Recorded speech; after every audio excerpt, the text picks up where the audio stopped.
हाल ही में गृह मंत्री अमित शाह ने देश को संबोधित किया और कहा कि जम्मू कश्मीर पहला प्रदेश बन रहा है जहां पर गुड गवर्नेंस इंडेक्स की शुरुआत की जा रही है और जम्मू को अव्वल स्थान हासिल हुआ। हालांकि यहां पर यह भी बताया गया विभिन्न सुविधाएं लोगों तक पहुंचाने के लिए लगातार जो कर्मचारी हैं वो काम कर रहे हैं, लेकिन शायद अमित शाह ये भूल गए कि ये वो डेली वेजर्स है जिनको आपने कोरोना वॉरियर्स भी कहा था और लगातार सर्टिफिकेट्स भी दिए थे, लेकिन समय पर सैलरी देना आप लोग भूल गए थे। तो आज एक बार फिर से गुस्से में है और लगातार प्रशासन से सवाल पूछ रहे हैं कि क्यों राजनीति की भेंट हमेशा डेली वेजर चढ़ता है। प्रदर्शन भी कर लिए हैं, अनशन भी कर लिए, लेकिन आज भी यथाकथित जो इनकी स्थिति है वो जस से तस बनी। इनसे बात करेंगे। सर, क्या परेशानी क्या आ रही है? समय आपको क्या लगता है कि इस बार भी आप पर राजनीति काफी खूब हो रही है? देखिए मैम, सबसे पहले तो मैं आपका धन्यवाद करना चाहता हूं कि आप गरीब लोगों की आवाज सरकार तक पहुंचाने की कोशिश कर रहे हैं, लेकिन सरकार को लगता है कि कानों में रुई डाल के बैठी हुई है।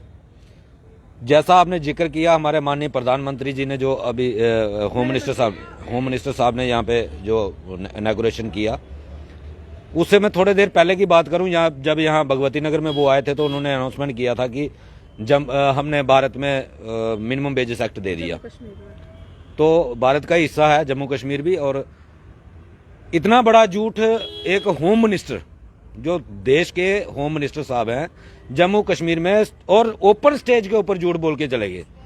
अगर उन्होंने मिनिमम वेजेस एक्ट दिया तो उनको कम से कम इतना पता होना चाहिए था कि जम्मू कश्मीर के डेली वेजर पिछले 2.5 साल से मिनिमम वेजेस एक्ट की डिमांड कर रहे हैं और हमें तो वो डेली वेजर को मिनिमम वेजेस एक्ट मिला नहीं जम्मू कश्मीर में। तो अगर होम मिनिस्टर साहब डायरेक्ट JNK स्टेट को डील कर रहे हैं तो उनको कम से कम इस चीज की इंक्वायरी करवानी चाहिए कि अगर सेंटर ने अगर मिनिमम वेजेस एक्ट लागू किया है तो जम्मू कश्मीर में वो लागू क्यों नहीं हुआ। तो दूसरी बात, जो इंडेक्स की आप बात कर रहे हो कि जम्मू को टॉप इंडेक्स मिला है, कहां से मिल गया? लोग भूखे मर रहे हैं जम्मू कश्मीर की में। हमारी 70 महीने की पेंडिंग वेजेस पड़ी हुई है और ये लोग हमारे सिर के ऊपर राजनीति करते हैं। जब भी इलेक्शन आता है, डेली वेजर को हमारी सरकार आएगी, हम डेली वेजर को परमानेंट करेंगे, हमारे DDC मेंबर जीत जाएंगे, हम डेली वेजर को परमानेंट करेंगे। लेकिन जैसे ही ये कुर्सियों के ऊपर बैठ जाते हैं, इनको नशा हो जाता है उन कुर्सियों का और ये सारे वादे अपने भूल जाते हैं। आप देखें, हमारी इतनी बदकिस्मती है जम्मू कश्मीर के डेली वेजरों की, हमारी केंद्र सरकार के पास अफगानिस्तान को देने के लिए 200 करोड़ रुपए की डोनेशन है, लेकिन हम लोगों को जो हमने काम किया है, जो मेहनत की है, उसका जो वेजेस, जो हक बनता है, वो देने के लिए सरकार के पास पैसे नहीं है। मिनिमम वेज एक्ट देने के लिए पैसे नहीं है, हमारी रेगुलाइजेशन के लिए पैसे नहीं है। और मैं अपील करना चाहता हूं आपके चैनल के माध्यम से केंद्र सरकार से कि हमारे सब्र का इम्तिहान मत लीजिए। हम 7 तारीख को एक सिंबॉलिक प्रोटेस्ट करने जा रहे हैं कोविड की गाइडलाइंस को देखते हुए, क्योंकि हमें पिछली बार खुद कोविड हो गया था।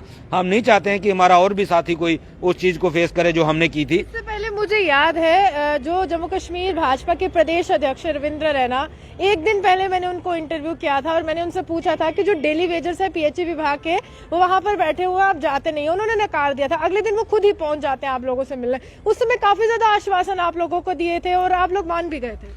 मैम, 27 मार्च 2021 की बात है। तब रविंद्र रैना जी जब हमारे पास आए, आप ही के चैनल वालों ने जब उनसे सवाल किए थे कि PHE की हंगर स्ट्राइक चल रही है, तो उन्होंने कहा नहीं चल रही है। तो जब उनको पता चला तो फिर वो वहां पे आए और उन्होंने वादा किया था कि मैं LG साहब के साथ आपकी बातचीत दोबारा करवाता हूं कि क्यों आपके साथ जो वादा LG साहब ने 11 नवंबर 2020 को किया था, आखिर वो क्यों पूरा नहीं हुआ।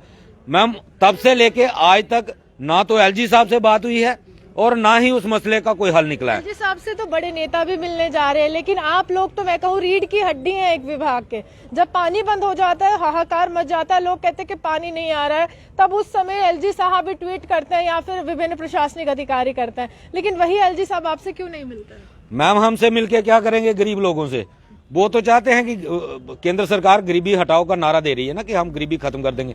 सारे गरीब खुद खत्म हो जाएंगे तो अपने आप गरीबी खत्म हो जाएगी। गरीबों से हम उन्हें स्मेल आती है, खासकर ये भारतीय जनता पार्टी की जो सरकार है ना, इनको गरीबों से स्मेल आना शुरू हो गई है। डॉक्टर जितेंद्र सिंह जी जो इतनी बड़ी चेयर के ऊपर बैठे हैं, वो कभी पाप की घंटी बोल देते हैं। अगर उनसे मीडिया कोई सवाल पूछता है डेली वेजर के बारे में तो वो मुंह ही नहीं खोलते, वो गाड़ी में बैठ के चले जाते हैं। तो आज इन लोगों को कुर्सी का नशा हो गया, इन लोगों को हमारी जरूरत महसूस नहीं हो रही है। आपसे मैं जानना चाहूंगी, ये कह रहे कि कुर्सी का नशा है, बिठाते भी तो हम लोग ही हैं। तो ये बात तो सच है कि हम ही लोग बिठाते, जो वोट डालते तो वही तो बिठाते। हम अभी भी उनसे आस लगा कर बैठे, सेंटर सरकार से, डॉक्टर जितेंद्र साहब से कि ये ग्राउंड सिचुएशन देखे, ग्राउंड सिचुएशन पे है क्या। ये ऐसे ना रहे अफवाहों में कि नहीं, आगे बदलाव होना चाहिए। मतलब तैयारी है, आज से तैयारी। हम 7 तारीख को एक मतलब डिसीजन लेंगे, आगे क्या रणनीति अपनाएंगे। हम गांव घर घर जाएंगे। लेकिन वो कहते हैं जम्मू कश्मीर बदल रहा है और सब कुछ अच्छा है। वो तो आपके सामने कैसे बदल रहा है। डेली वेजर के बच्चे इस वक्त स्कूल नहीं पा रहे, मतलब स्कूलों में निकाले। डेली वेजर के पास कोई फीस नहीं, स्कूल या यूनिफॉर्म या बुक या कुछ भी नहीं है। डेली वेजर के पास कुछ नहीं। आप बताओ मुझे 7,000 से क्या बनता है आज के दौर में? बनता है कुछ नहीं। पेंशन 80,000 है। तो वो अपने लिए तो कुछ करने के लिए उनके, फिर भी कहते हैं कि गुजारा नहीं होता। गुजारा अपने लिए तो 1 मिनट का अपना कानून बना लेते, 1 मिनट में कानून बना दे। हमारे लिए जितेंद्र साहब के पास 1 घंटे का ये टाइम नहीं कि वो हमारे साथ कभी बात करें, जहाँ हमारी लीडरशिप ने कहा कभी नहीं। आप लोग उससे इंटर कर वो इग्नोर कर देता है। नहीं, ये कभी पाप की घंटे हमें नहीं पता। ये सच है कि कुछ हमारे लीडर हमारे साथ है भाजपा के, वो पूरा मसले को हल चाहते हैं, लेकिन जिस चेयर पे डॉक्टर साहब बैठे हैं वो नहीं चाहते हैं। शायद उनको ग्रांड इंस्टीट्यूशन की पता नहीं है। डॉक्टर साहब प्रधानमंत्री के साथ बैठे हैं और शायद वहाँ कोई नहीं बैठा है। नहीं, आप बताओ, अमित शाह जी आए हैं, उसने क्या कहा है? आपके सामने है। मिनिमम वेज एक्ट हमें बताओ ना, कहाँ गया वो? मैंने मिनिमम वेजेस एक्ट की तो बात छोड़िए, मैनिफेस्टो में आपका जिक्र था और शायद आपके चेहरे खिल गए होंगे उस समय के। मैनिफेस्टो में आ गए हैं डीडीसी चुनाव के कि हमें अब रेगुलाइज करने की बात कर रहे हैं। प्रचंड बहुमत भी हो गया, दमखम से धूमधाम से मना भी लिया कि जश्न है जश्न है। आपके लिए कितना जश्न था? मैडम, हमारे लिए कोई जश्न नहीं है। 2014 से पहले जैसे ही हमारे पास दरी पे आके बैठते थे कि हमारी सरकार आएगी केंद्र में, तो ये हमारा 370 के बाद सबसे बड़ा मसला जम्मू कश्मीर में 60,000 कैजुअल लेबर का है। लेकिन इनको ये शायद सत्ता के नशे में चेयर मिल गई, ये भूल गए कि यही लोग थे जिन लोगों ने इनको वहाँ पहुँचाया। तो यही लोग इनको सत्ता से नीचे भी ले आएंगे। इन लोगों को अपनी जो कथनी करने का याद जो है ना वो नहीं है। ये सोचते हैं आप रविंद्र रैना जी से बात करो, वो बात को जवाब गोल मोल देते हैं। हम कहते हैं क्लियर कट बताओ, अगर आपसे नहीं बन पड़ता, एलजी साहब आपकी 1.5 साल से आपकी बात नहीं सुन रहे, आप हमें नहीं मिला पा रहे, आप केंद्र में बात करो। आपकी कहते हैं कि हमने इनको रिकॉर्ड में लाया, पहले ये रिकॉर्ड में नहीं। मैडम, ये कहते हैं रिकॉर्ड में लाया, वो कहते हैं पाप की घंटी है। अब इनका एहसान माने या जिन्होंने हमें लगाया उनका एहसान माने, किसका एहसान माने? हम काम करते, काम के बदले में दाम दे रही सरकार, ये एहसान कोई नहीं कर रहा। ये लोग हमें कहते हैं हमें रिकॉर्ड में लाया। आप बताओ इनकी एमएलए-शिप खत्म में कितनी देर होगी? अभी सरकारी कोठियों में बैठे, सरकारी गाड़ियों में। ये हमें क्या बताते हैं? हमारे पे एहसान कोई नहीं किया, हम लोगों ने एहसान किया, इनको बैठाया यहाँ पे सत्ता पे। जानना चाहूंगी जवाब क्या होना चाहिए, क्योंकि आप लोग तो काम कर रहे हैं। बायोमेट्रिक अटेंडेंस की भी बात आप लोगों के द्वारा की गई थी कि बायोमेट्रिक अटेंडेंस से काम भी कर रहे हैं, सैलरी कभी आती है कभी नहीं आती है, परिवार आपको भी चलाना है।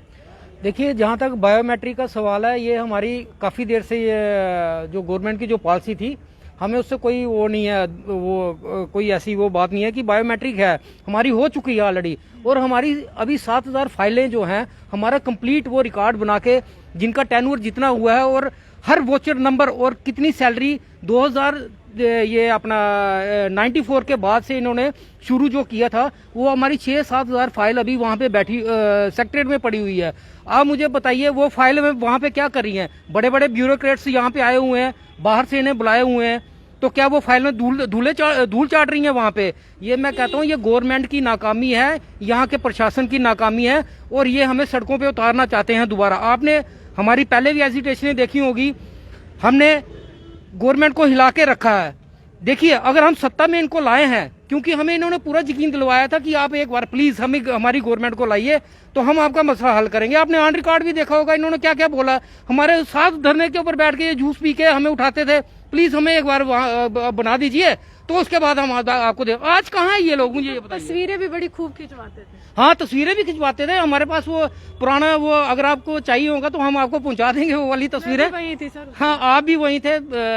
हम आपका शुक्रिया अदा करते हैं कि आप हमारी आवाज पूरी मतलब प्रशासन तक पहुंचाते हो, लेकिन प्रशासन सोया हुआ है, सेंटर भी सोया हुआ है। मुझे ये लगता है कि यहाँ पे कुछ ऐसे लोग हैं जो हमारी आवाज को दबाना चाहते हैं। प्लीज मैं आपके माध्यम से ये कहना चाहता हूँ कि आप भी प्लीज उन लोगों को एक्सपोज कीजिए। आप मीडिया, आप तो डरते नहीं है, हम भी नहीं डरते हैं, हम भी आपके साथ सड़कों पे उतरेंगे। आप एक बार एक्सपोज कीजिए कि इन लोगों की वजह से आपका काम रुका हुआ है। कि आप डरते नहीं, हम भी डरते नहीं, लेकिन वो आपकी वोट की ताकत से डरते हैं।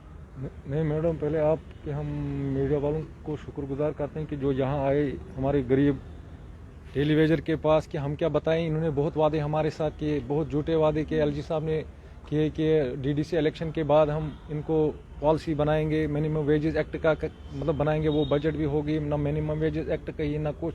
हम गरीब लोग हैं, हम क्या करेंगे आगे, किस तरह हम चलेंगे, हमारे बच्चे किस तरह चलेंगे। हमें भी ये था मतलब भरोसा। कहने को तो सरकारी नौकरी है, बच्चे पूछते हैं कभी पापा सरकारी नौकरी है लेकिन सैलरी नहीं आ रही आपकी। सैलरी नहीं आ रही, बच्चे स्कूल नहीं जा पाते हैं हमारे, जब हमारे पास फीस नहीं होती किस तरह जाएंगे बच्चे, बैग नहीं हम दे पाते हैं उनको लेके, किस तरह जाएंगे। गवर्नमेंट वो मतलब हमारे दूसरे बच्चे पढ़ते हैं, हमारे भाई के बहन के मतलब प्राइवेट इंग्लिश मीडियम, हमारा दिल भी करता था कि हमारे बच्चे भी जाते कहीं मतलब प्राइवेट एकेडमी में पढ़ने के लिए, मगर किस तरह हम पढ़ाते हैं उनको, हमारे पास पैसे नहीं है, सैलरी नहीं है, कहाँ से उनको बूट लाएंगे, कहाँ से चप्पल, कहाँ से क्या करेंगे, उनको बैग कहाँ से, किताबें कहाँ से लाएंगे, हमें ये समझ नहीं आता। हम अब क्या करेंगे। अब यूनाइटेड फ्रंट हम रवि हनस जी से शुक्रिया करते, ताज साहब को भी शुक्रिया करते हैं कि यही आप आगे चलाए इसको, कि प्रोटेस्ट 7 तारीख को इन्होंने रखा है, उसमें क्या रखा है आगे तो वो हम आगे का आश्वासन आप लोगों को बहुत देकर जाते हैं, लेकिन जब आप पानी बंद करते हैं ना तो सारे दौड़े आपके पास आते हैं, चाहे अधिकारी हो या फिर ट्वीट्स का भी सिलसिला हो जाता है कि जनता को परेशानी हो रही है, एजिटेशन समाप्त कर दीजिए। लेकिन जब आपकी सैलरी की बात आती है, जब रेगुलाइजेशन की बात आती है, मिनिमम एक्ट की बात आती है, वही नेता नदारत हो जाते हैं।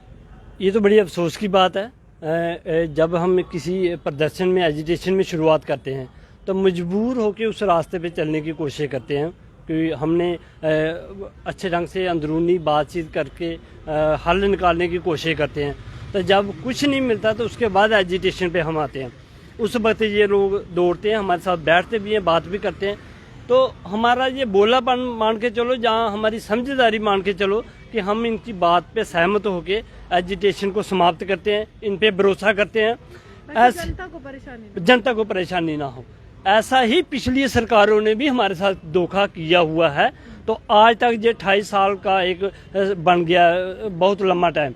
तो अभी ये वाली जो भी एलजी प्रशासन है, चाहे रविंदर रैन है, चाहे बीजेपी का कोई है J&K स्टेट में सरकार का मसला, तो अब हम 28 साल होने के बाद, जैसे हमारे बड़े से साथी 60 साल होने के बाद चले गए हैं, अब हमारा जो 15-20 साल का टर्म रहा है, अब ये लड़के मर के गुजारेंगे, ऐसे बिना हक लिए वापस नहीं जाने वाले। तरीका क्या है, क्योंकि आप बहुत बड़ा प्रदर्शन करने वाले हैं, एक शक्ति प्रदर्शन ही मानेंगे, क्योंकि इनको पता तो चले कि आखिरकार ताकत क्या है डेली वेजर की जम्मू कश्मीर में। तो कौन सी तारीख है जब आप एक बड़े स्तर पर इनको चेताने वाले हैं? बस ये है कि हम डेली वेजर पत्थर नहीं उठा सकते, देश विरोधी गतिविधियों में शामिल नहीं हो सकते। संविधान के दायरे में रहते हुए जो हमसे बन पड़ेगा वो हम करेंगे, जम्मू में करेंगे। इन लोगों को हम अपने हक के लिए मनवाएंगे, ये हमारी बात को मानेंगे, क्योंकि हमारी ये सारी डिमांडें जायज़ डिमांडें, कोई बेकार की झूठी बनी हुई डिमांड नहीं है हमारी। 28 साल का हमारा ये टाइम है जो हमने फ्री में डिपार्टमेंट में दिया हुआ है। हमारे बच्चे अब बड़े हुए हैं, उनको पैसे की ज़रूरत है, एजुकेशन की ज़रूरत है, वो भी J&K में अच्छे नागरिक बन के अच्छी जॉब करके अपना टाइम समय बिता सकते हैं। मगर इन राजनीतिक पार्टियों ने हमें गुमराह करके रखा था। आज 28 साल हो गए, हमारी लीडरशिप पे पिछली भी रह गई। आज हम लोग हर डेली वेजर अपने दम पे एक बार फिर लड़ने के लिए तैयार है। देखिए, जवाब तो ये लोग देंगे, लेकिन जवाब इस बार वोट की ताकत से दिया जाए तो बहुत अच्छा होगा, ताकि कुर्सी तक पहुंचने के लिए जो डगर होती है एक नेता की, उसमें आसानी ना हो पाए। ये डेली वेजर्स की ताकत है जो लगातार आप देखते रहते हैं, लेकिन ये प्रदर्शन तभी खत्म करते हैं जब जनता को असुविधा होती है और तमाम अधिकारी हो, तमाम नेताओं इनके दरवाजे पर पहुंचते हैं एक तरह से आग्रह करने के लिए कि बस कीजिए, जनता को परेशानी हो रही है। आप लोगों के लिए लोग सुनते हैं, आप लोगों के लिए लोग प्रदर्शन खत्म कर देते हैं, लेकिन कहीं ना कहीं जम्मू कश्मीर का प्रशासन हो, जम्मू कश्मीर के नेता हो, हमेशा इन पर राजनीति करते हैं। आप यूं हमारे से बने रहिए, देखते थे न्यूज़ 9 लाइव जम्मू। फरहान की रिपोर्ट।